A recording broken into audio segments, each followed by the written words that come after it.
Muy buenos días, tardes, noches a todos aquellos que se hallen del otro lado de esta transmisión. Esta es una nueva entrega de comentarios de Lo Real número 95. Hoy es domingo 18 de diciembre del año 2021.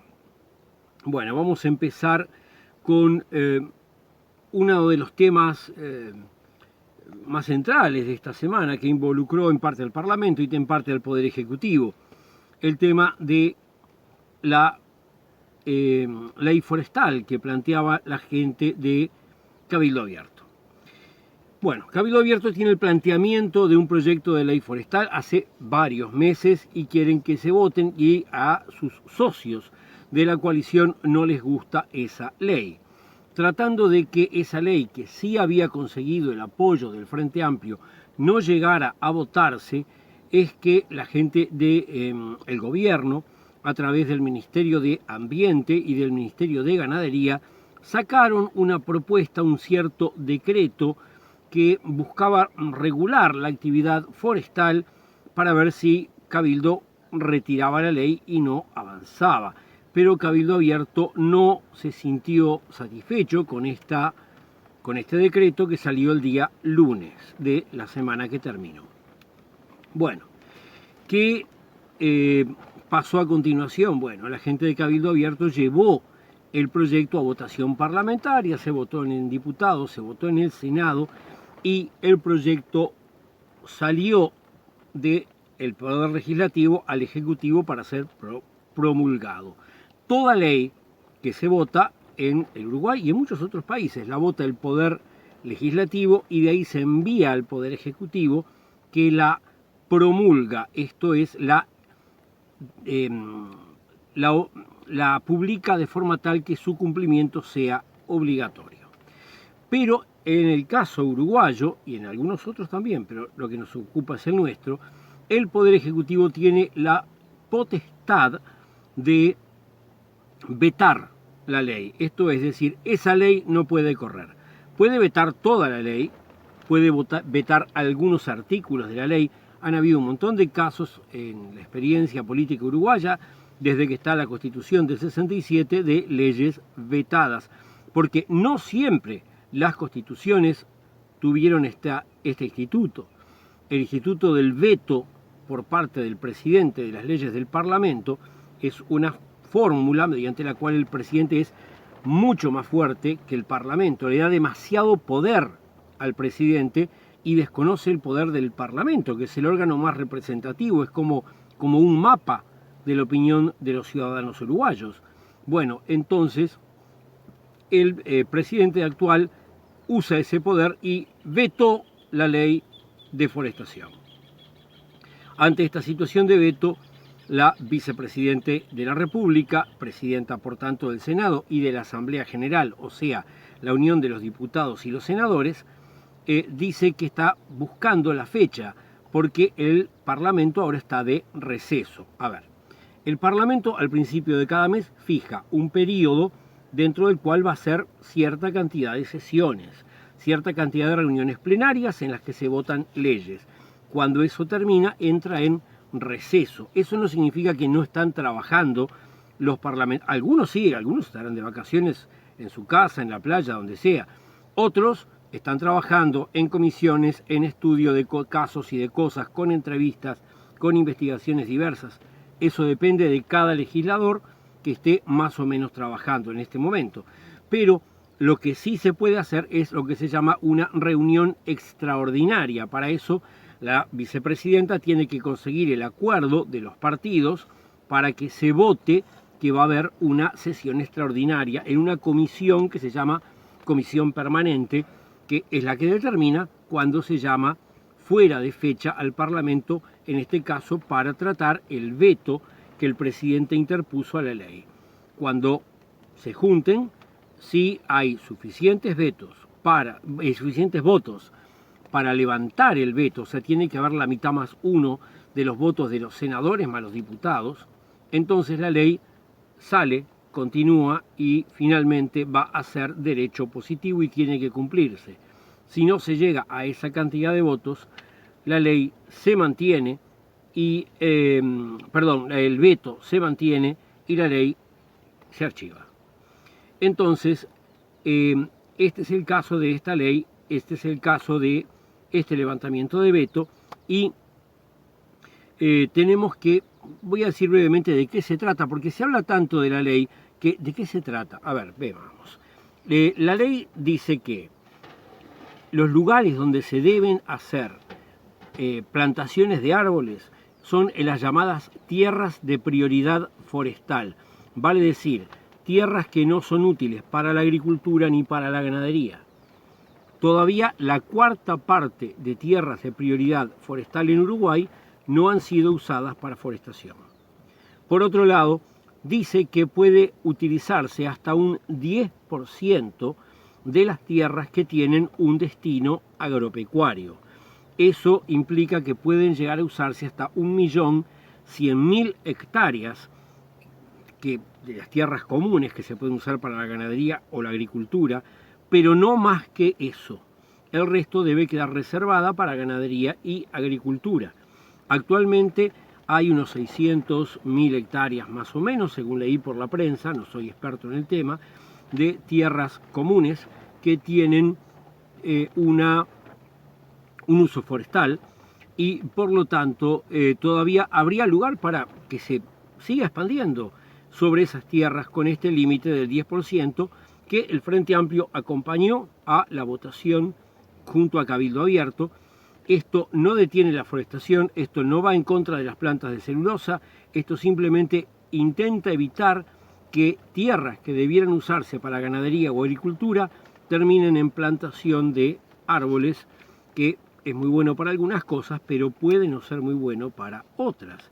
Depende de los árboles, la finalidad con que se plantan y otras cosas. Muy bien, vamos ahora a cuestiones de seguridad pública, que es una de las responsabilidades de todo gobierno, una de las primeras responsabilidades. Bueno, un preso mató a otro preso, compañero de celda, en el penal de Libertad. Y después se atrincheró adentro de la celda hasta que la policía lo tuvo que reducir utilizando gases lacrimógenos y munición no letal, o sea, balas de goma o algún otro método similar. Esto es grave, o sea, el gobierno hace rato que no está ejerciendo el control que debiera sobre lo que ocurre en las cárceles. Por otro lado, jugadores y dirigentes de 2 equipos de fútbol uruguayos fueron citados por la justicia por cánticos que hicieron en determinadas circunstancias. Atención, saben ustedes que yo no me dedico a las noticias de fútbol. ¿Por qué pongo esto acá? Porque es grave. Los jugadores de fútbol para mucha gente son figuras de prestigio y que se junten en una reunión privada, salgan los videos y trascienden videos de jugadores y dirigentes que están cantando cosas sobre que hay que matar a gente del otro cuadro. Bueno, yo creo que directamente todo canto que implique un discurso de odio, incluyendo, por ejemplo, los de tal cuadro son todos putos que suelen cantarse en las canchas, todo eso debería estar prohibido y en cualquier caso que aparece un canto el equipo pierde los puntos y los identificables con cámaras o lo que sea pasan a ser incursos en falta y a estar con alguna penalización. Lamentablemente quedó todo en la nada y se archivó. Una verdadera pena, era una oportunidad de hacer un castigo ejemplarizante. Por otro lado, comenzó el juicio contra un sacerdote católico en Minas por abuso sexual. Habrá que esperar a ver qué sale finalmente. Enfrenta una pena máxima posible de 8 años. Hay un delincuente internacional que fue capturado en el departamento de Colonia, en un balneario de aquel departamento. Estaba requerido por Interpol. Por otro lado, también, cosas internacionales, el hijo de la embajadora de Holanda, de los Países Bajos, en Uruguay, el hijo de la embajadora estaba comercializando droga, ante lo cual ella, para evitar un problema diplomático, le pidió a su país que la hicieran volver. Así ella no es ya la embajadora en Uruguay y la justicia puede proceder adecuadamente. En el campo de lo parlamentario, 3 senadores del Frente Amplio pidieron informes, un informe de acceso a la información pública que tiene que ver con los supuestos informes jurídicos que existían, que el gobierno dijo tener, sobre el tema del puerto y Catoen-Natié.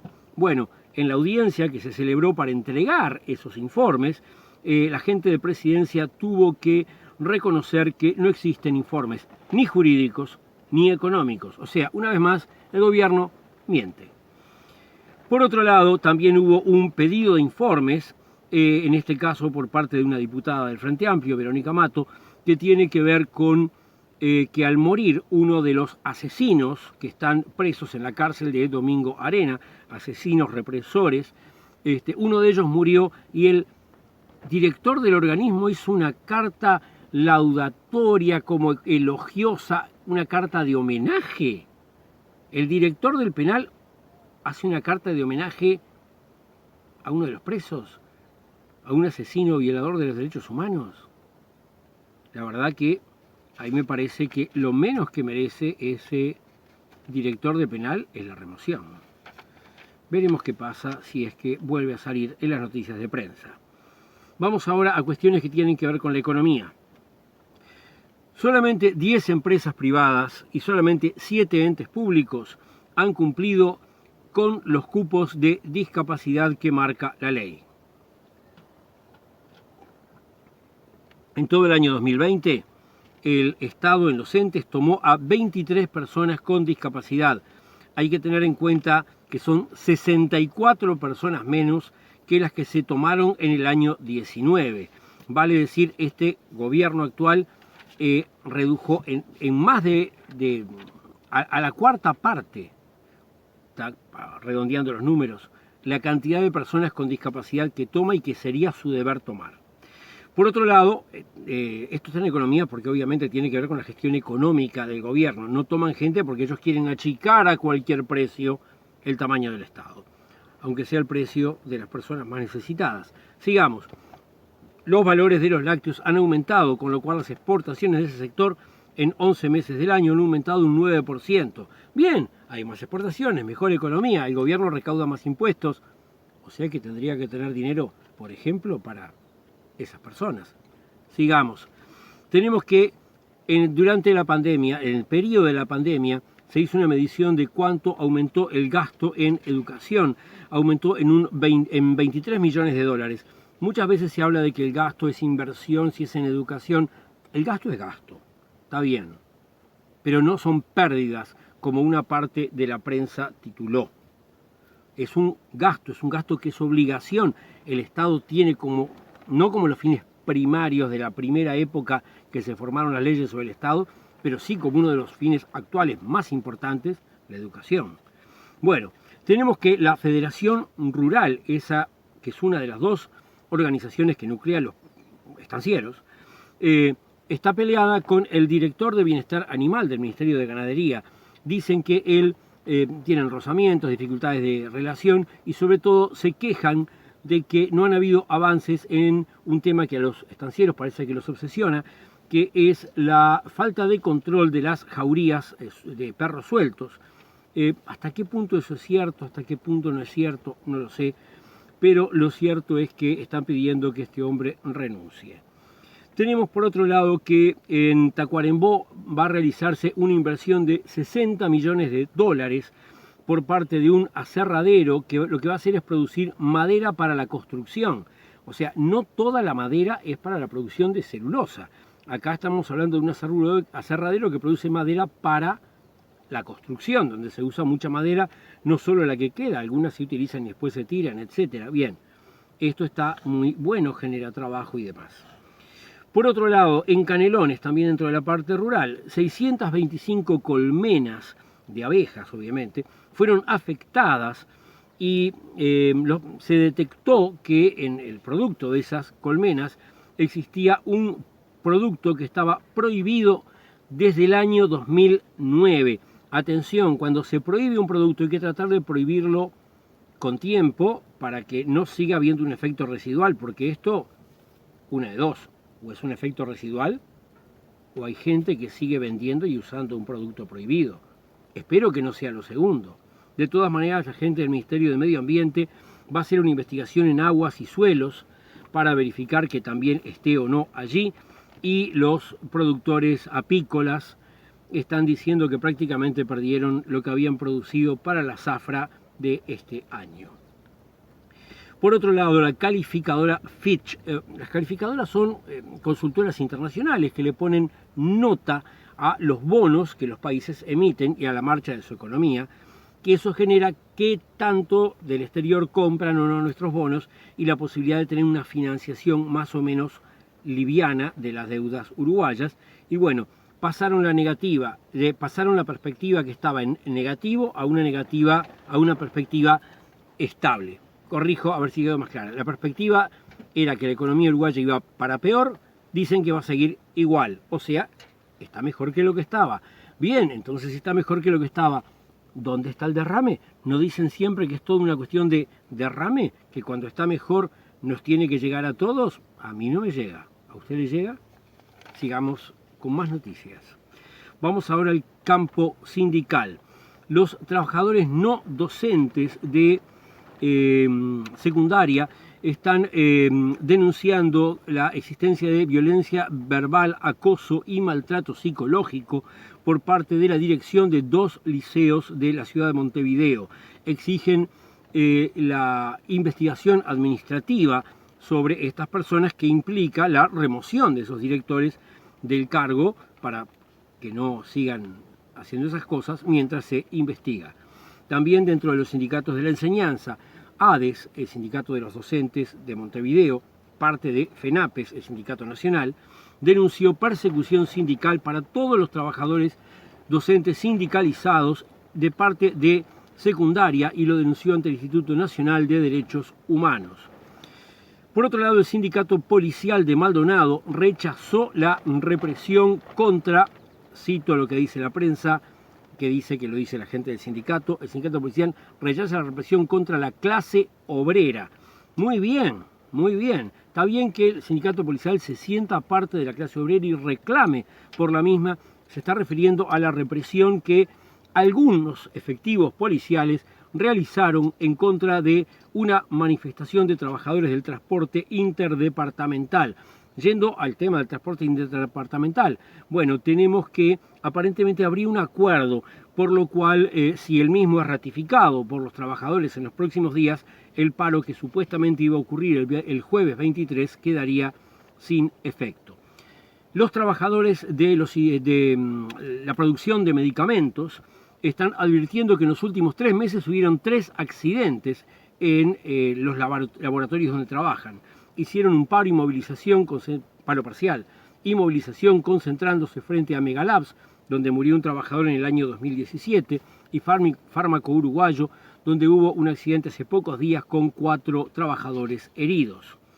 Finalmente, tenemos que vamos a pasar a otro rubro, que es lo que tiene que ver con el interior. En el interior, el departamento de Colonia, el intendente de Colonia pasó a la Junta Departamental una nota, que es la fórmula legal, mediante la cual se plantea para que la Junta Departamental determine que Conchillas y Cufré pasen a ser, a partir de la próxima elección nacional, municipios. O sea, van a tener su propio consejo, alcaldes, etc. También en el interior, pero en Durazno, hay un edil blanco que fue en su momento presidente de la Junta y no tuvo mejor idea que robarse un whisky y una bandeja de sándwiches. Dense cuenta, una cosa totalmente impresentable. El hombre fue denunciado y aparentemente la interna del Partido Nacional en Durazno está bastante conmocionada con esta noticia por esta persona tan deplorable. Muy bien, vamos ahora a cuestiones de tipo social. Se creó un observatorio contra la violencia basada en género y acceso a la justicia. El mismo fue creado por algunas ONGs y tiene financiación de parte de la Unión Europea. Por otro lado, fuentes académicas, concretamente Jimena Baraybar, que es asistente social y doctora en ciencias sociales, investigadora en la Facultad de Ciencias Sociales, dijo que la restricción a la tarjeta Uruguay Social, que este gobierno la ha restringido solo a alimentos y artículos de limpieza, en realidad lo que hace es mantener un concepto regresivo históricamente sostenido por las clases dominantes uruguayas al respecto de lo que tiene que ver con la pobreza, que básicamente considera que los pobres somos gente sospechosa que debe ser controlada y que debe ser castigada. Así que, bueno, más pruebas de lo que este gobierno piensa y hace. Y en el Instituto Nacional, el INISA, el que tiene que ver con los adolescentes infractores, había un problema entre la presidenta de Cabildo Abierto y una directora del Partido Nacional. Bueno, el gobierno cesó a la directora del Partido Nacional, dejó a la presidenta de Cabildo Abierto y de esa manera intenta, se ve, a calmar un poco el panorama con la gente de Cabildo, que ya vimos que no está muy contenta con el gobierno por este tema del veto. Bueno, vamos ahora a mirar cuestiones que tienen que ver con el campo educativo. La ANEP está anunciando que va a realizar un plan para atender en realidades educativas que son distintas y que el mismo plan va a comenzar en la zona de Casaballe. No sé en qué consistirá, veremos más adelante. Por otro lado, la Directora General de Secundarias, recuerdan, la LUC, esta ley que estamos tratando de sacarnos de arriba, bueno, en vez de tener un consejo en secundario, ponen una única persona como monarca de secundaria. Bueno, Jennifer Cherro, la persona que este gobierno puso a mandar en secundaria, resulta que en su currículum, esto es el lugar donde dice todo lo que hizo, hacía figurar un posgrado que nunca cursó. Fíjense, ¿se acuerdan hace unos años atrás cuando apareció que Sendik figuraba en su currículum un estudio que nunca había hecho? Y muy bien, nosotros, cuando realmente se comprobó que nunca lo había hecho, le dijimos, señor, renuncie. Fenómeno. La propia fuerza política, el Frente Amplio, señor, renuncie. Bueno, acá la directora de secundaria, ojo, hay otros más, como por ejemplo el actual ministro de Defensa, que decía que era pediatra y no lo era, y hay más. Pero bueno, la directora de secundaria decía que tenía un posgrado, que no tenía, era un pequeño curso de actualización permanente, y bueno, cuando esto salió a luz, el Frente Amplio dijo que están estudiando pedir que renuncie, pero primero tenían que recibir un informe de ANEP para poder, con ese informe, proceder adecuadamente. Cabildo Abierto, un diputado ya pidió la renuncia de ella, pero el CODICEN la apoya. Dice que igual hizo un cursito, alguna cosa hizo, nosotros la apoyamos, sos una mentirosa, pero te apoyamos. Bueno, en fin, otra más de este gobierno, otra perla más.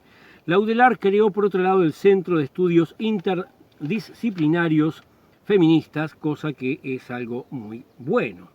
Y finalmente, dentro del campo educativo, la UNESCO realizó un estudio sobre escolares uruguayos, donde midieron lo que se llaman habilidades socioemocionales. Dio resultados buenos, hay un 75% de los chicos a nivel de sexto año con capacidad para autorregularse, o sea, para autocontenerse, negociar cosas entre ellos y demás. Un 91% que apoya la diversidad, excelente, y un 59% con resultados positivos en materia de empatía. Y ahora, para terminar, noticias que tienen que ver con la salud. Bueno, los dermatólogos han declarado en algunas noticias de prensa que no existe el bronceado saludable, sea en cama solar, sea a la luz del sol, no existe el bronceado saludable. Cuídense del sol, de las 10 de la mañana a las 16, no se expongan a los rayos del sol, utilicen bloqueador solar y todas las precauciones del caso necesarias. Es importante para la salud a largo plazo de ustedes y de todas las personas que estén bajo su responsabilidad o a las que influencian.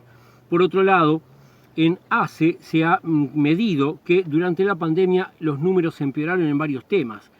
Por ejemplo, entre niños nacidos prematuros ha habido un incremento del 10% a un 11,4% y en niños con bajo peso de un 5,4% a un 6,3%, o sea, en ambos casos un 1 y algo por ciento más de cosas que con más atención probablemente podrían haberse resueltos. Bueno, la próxima entrega va a ser en fecha, el 25 de diciembre, va a ser después del día que se tiran supuestamente los cohetes. Mi invitación es: no usen pirotecnia. Hay muchas personas, hay muchos animales que pueden pasarlo muy mal y hay riesgo de incendio. Si están en zonas rurales, más todavía. Si están en zonas urbanas, también. No usar pirotecnia y tomar siempre todas las precauciones del caso. Diviértanse, pasen bien, con moderación. Hasta la próxima.